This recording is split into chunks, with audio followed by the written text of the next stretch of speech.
Mateo 12, verso 6. Sí. Pues os digo que uno mayor que el templo está aquí. Amén. Pueden sentarse. Amados, ustedes saben que en el judaísmo el templo para ellos, lo que originalmente fue conocido como el tabernáculo, era lo máximo en cuanto a lo que ellos sentían y pensaban de que allí estaba la presencia de Dios. Entonces, una de las cosas que Jesús encara contra ellos es que les estaba diciendo que uno mayor que el templo estaba allí, y ese era Él. Porque desde entonces, amados, ya Dios no quiso manifestarse en el templo, sino que ahora nosotros tenemos a Dios en nuestro corazón. O sea, ya Dios habita en nuestros corazones. Cuando conocemos a Cristo, Él viene a nuestras vidas para morar allí. Dice la Escritura que si el Padre, el Hijo y el Espíritu Santo vienen y se manifiestan a nuestras vidas, si la palabra de Él mora en nosotros. Entonces, una de los privilegios que tenemos nosotros es que la voz de Dios habla directamente en nuestro corazón por medio del Espíritu Santo. Por eso es que el Espíritu Santo nos dirige en todas las cosas, aún en la oración, que es lo que menos hace el hombre. Allí es donde más se manifiesta el Espíritu de Dios. Allí Él declara las cosas que han de hacerse, cómo deben de pedirse. ¿Por qué, amados? Porque ¿cómo hemos de pedir? Dice la Escritura, no sabemos. Entonces resulta ser que es el Espíritu Santo el que dirige la oración. Usted lo puede ver en el libro de Romanos capítulo 8, en el verso 18 al 22. Usted ve cómo el Espíritu dice que gime indeciblemente por nosotros. O sea, el gemir, amados, es una expresión de humildad, de quebrantamiento. A veces nosotros no estamos lo suficientemente quebrantados para que nuestra oración pueda llegar al tercer cielo. Y Él nos reemplaza en esa labor. Él gime por nosotros. Entonces, tenemos que comprender lo que el Señor estaba diciendo. Uno mayor que el templo está aquí. Y ese era Él, así como dijo, uno mayor que Salomón, uno mayor que todas las cosas, amados. Salomón dice que la reina de Jaba vino para conocerle, para ver la sabiduría que había en Salomón. Pero Jesús dijo, uno mayor que Salomón está aquí. Entonces, dando a entender la preeminencia de Él, de que en verdad Jesús tiene todo el conocimiento, amados. Él es, como dice el apóstol Pablo, la sabiduría de Dios. Y el entender esto nos lleva a reconocer que solamente Cristo, amados, es el que tiene que ocupar el lugar especial en nuestras vidas. No hay de otra forma. Quiero llevarlos a un pasaje bíblico en donde está compendiado, donde es un compendio, un resumen de lo que es el ministerio de Cristo, hablándonos a nuestras vidas como una carta de presentación, para que usted pueda ver y discernir todo lo que es Cristo Jesús. Vayamos al libro de Marcos, en el capítulo 1. Marcos 1, verso 24. Aquí está un poco resumido el ministerio del Señor Jesús. Dice Marcos 1, verso 24, diciendo: ay, ¿qué tienes con nosotros, Jesús Nazareno? ¿Has venido para destruirnos? Sé quién eres, el Santo de Dios. Pero Jesús le reprendió diciendo: cállate y sal de él. Y el espíritu inmundo, sacudiéndole con violencia y clamando a gran voz, salió de él. Y todos se asombraron de tal manera que discutían entre sí diciendo: ¿qué es esto?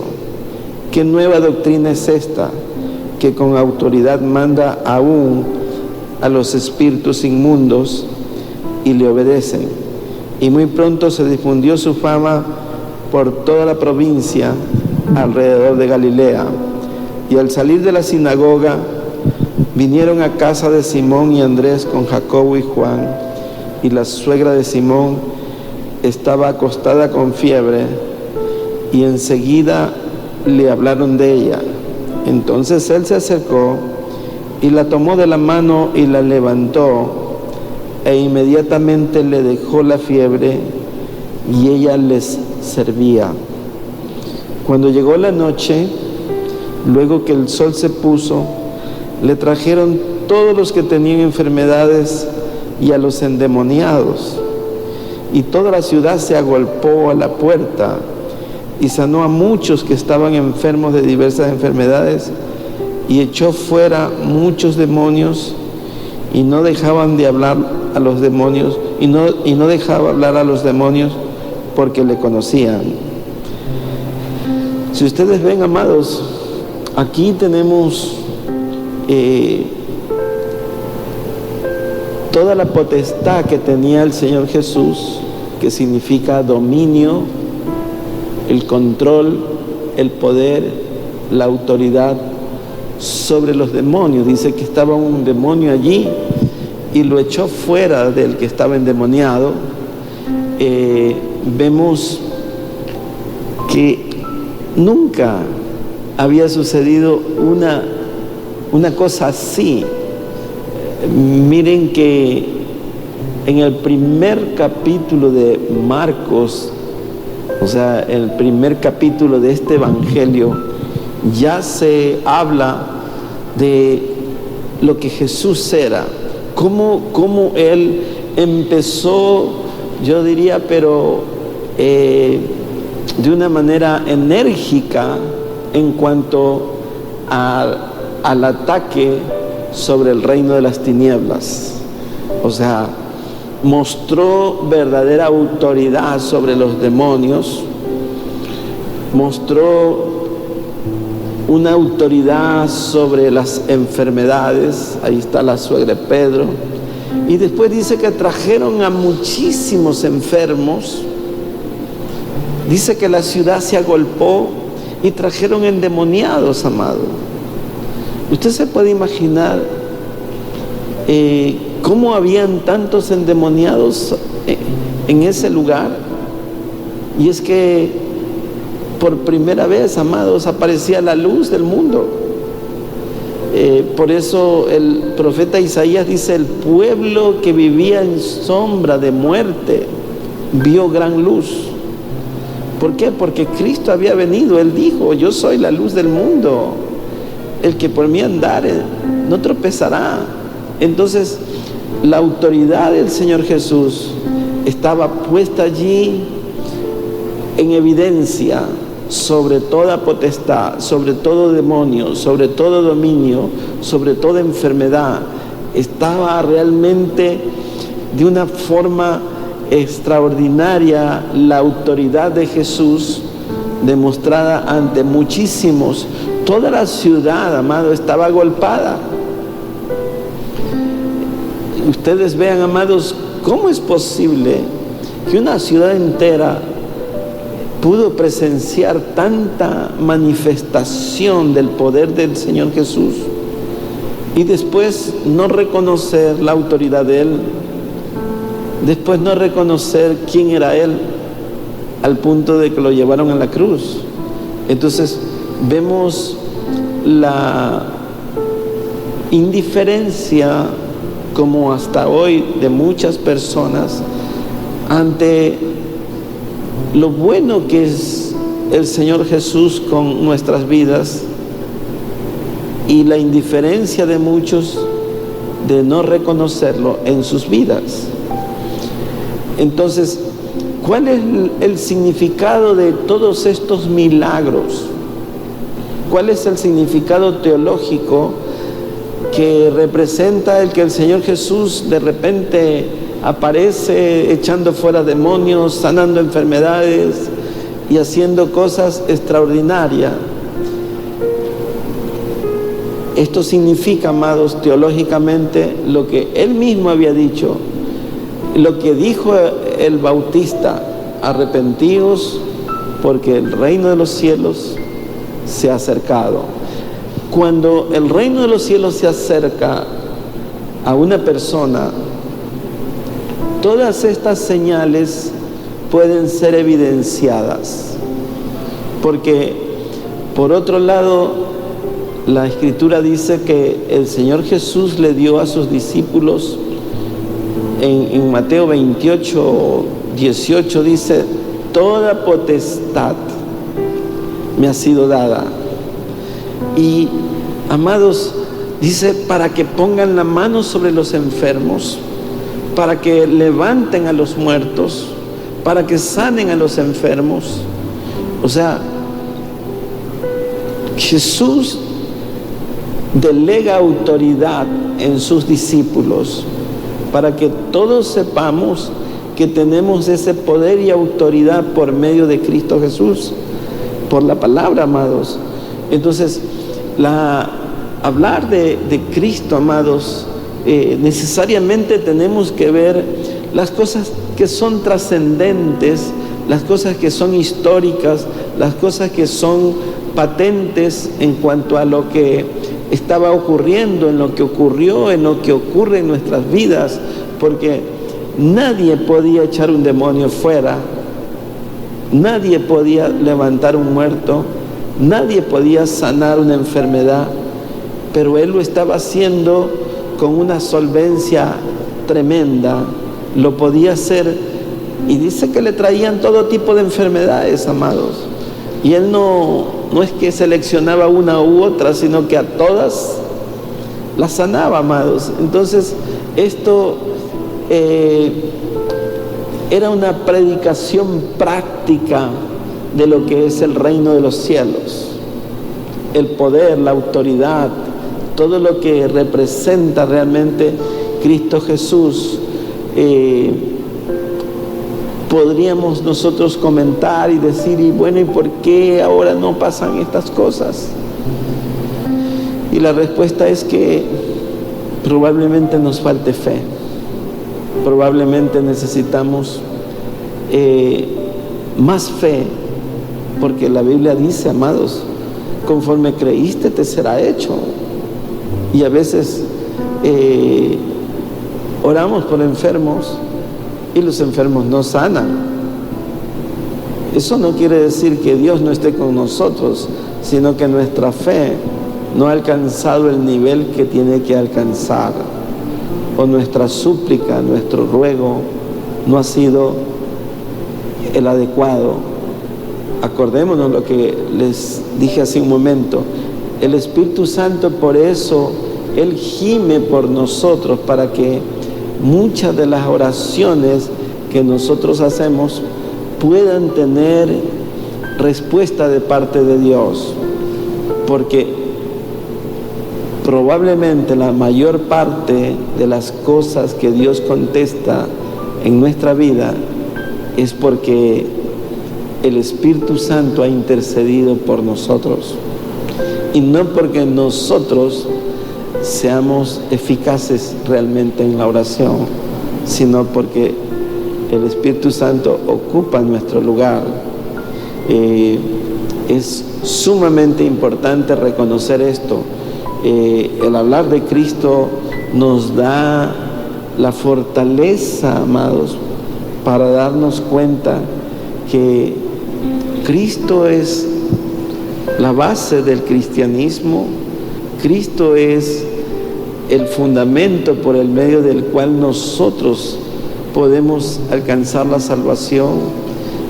Sin Cristo no hay nada, amados. No hay salvación, no hay milagros, no hay resurrección, no hay ofrenda, no hay sacrificio, no hay resurrección. El hombre está en un estado calamitoso cuando no tiene a Cristo. No hay mayor tragedia que alguien que no tenga a Cristo Jesús en su corazón. Allí es cuando verdaderamente nosotros caemos en un vacío, cuando no tenemos a Cristo en nuestro corazón.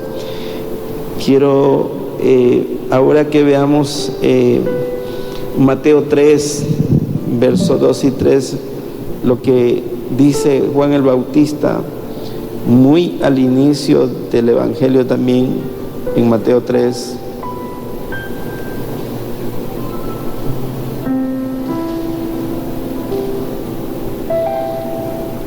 Para que tomen nota, Mateo 3, 2 y 3 dice: y diciendo, arrepentíos, porque el reino de los cielos se ha acercado, pues este es aquel de quien habló el profeta Isaías cuando dijo: voz del que clama en el desierto, preparad el camino del Señor, enderezad sus sendas.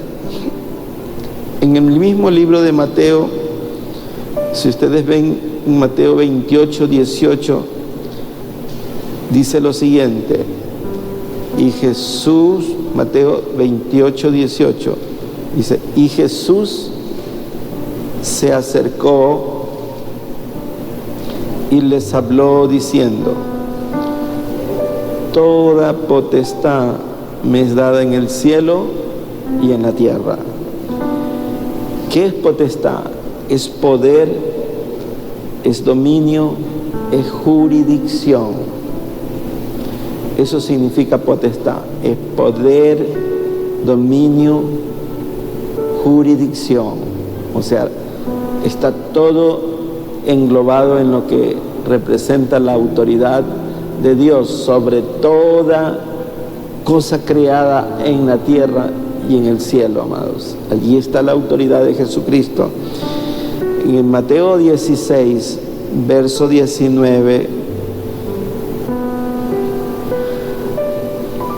hay algo especial, amados, que es un tema polémico. Dice que le dijo a Pedro: a ti te daré las llaves del reino de los cielos, y todo lo que atares en la tierra será atado en los cielos, y todo lo que se desatares en la tierra será desatado en los cielos. Entonces, cuando el Señor Jesús enseña sobre la oración, dice que ¿cómo podemos derribar al hombre fuerte? ¿Cómo podemos sacarle lo que tiene en su casa si primero no lo atamos? Entonces, nuestra primera posición de lucha es atándolo aquí en la tierra en el nombre de Cristo Jesús, para que en el cielo sea atado también. Entonces, cuando usted está enfrentando una situación compleja, usted tiene que atar en el nombre de Jesús, para que todo dominio, todo principado, toda potestad de las tinieblas sea neutralizado, porque usted lo está atando. Porque si no los ata, usted no los va a poder sujetar. Tiene que atarlos en el nombre de Cristo Jesús. Eso es el fundamento de la oración, amados. Todo lo que atares aquí en la tierra será atado arriba en los cielos. Tenemos que tomar autoridad porque nos ha sido dada, la autoridad nos ha sido delegada y nosotros tenemos que orar con fundamento en base a la palabra. Toda autoridad nos ha sido dada para que nosotros podamos echar fuera un demonio, para que nosotros podamos enfrentar situaciones muy complicadas. Veamos lo que dice Mateo 10, verso 8. Mateo 10, verso 8.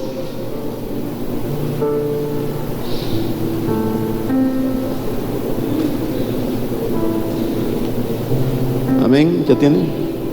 Dice: sanad enfermos, limpiad leprosos, resucitad muertos, echad fuera demonios, de gracia recibiste, dad de gracia. Ustedes vean, amados, tremenda potestad que nos delega el Señor.